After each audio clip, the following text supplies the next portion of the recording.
You know, more comments on the Jared case with the police officers. You know, I don't really believe people are looking at it right. And let me just let these people pass me.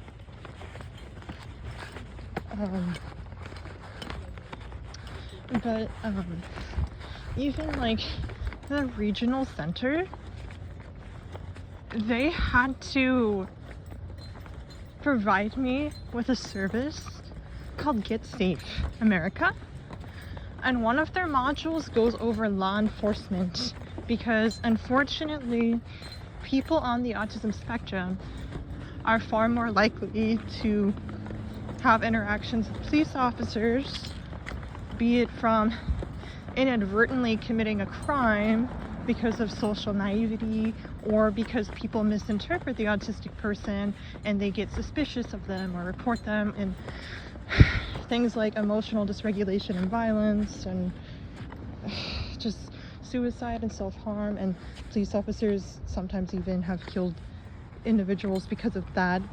Danielle Jacobs is a prime example. She was 24 in Arizona. A concerned friend called on her, and I had to go over that, and they taught me things that I would not have known about interacting with police officers had they not provided that service for my own self. And I've shown it before on the forum. They even gave me a card to hand police officers because it is so fucking dangerous, and officers are so misinformed. Their malinformation is just causing all these deaths and things like the case with Jared. And now Jared is having a lifelong reputation unless they get a name change. Maybe that's what really may need to happen. And it is law enforcement's fault, and it is society's fault more than it is Jared's.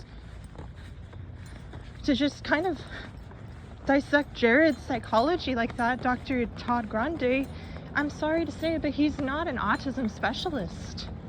He's a psychologist, but most professionals are not equipped to be talking about or diagnosing or treating autism. And that is a myriad of reasons why I don't want psychotherapy for myself.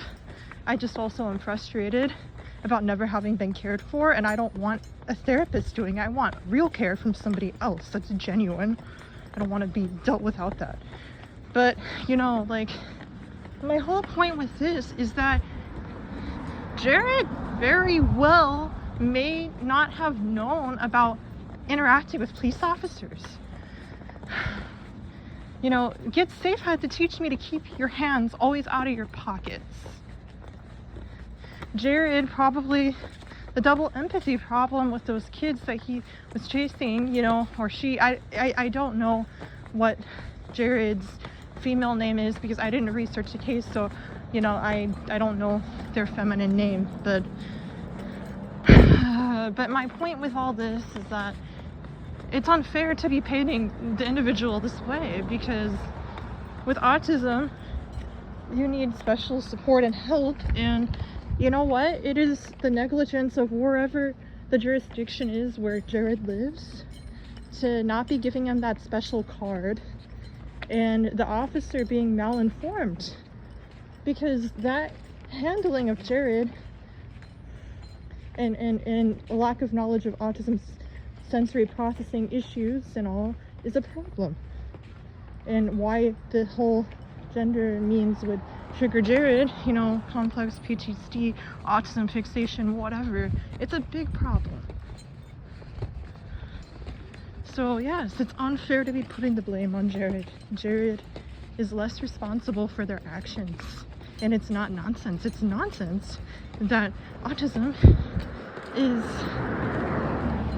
so devalued in society, and people are so filled with ableist mindsets that they fail to meet appropriate needs for individuals that could be life-saving, like this one.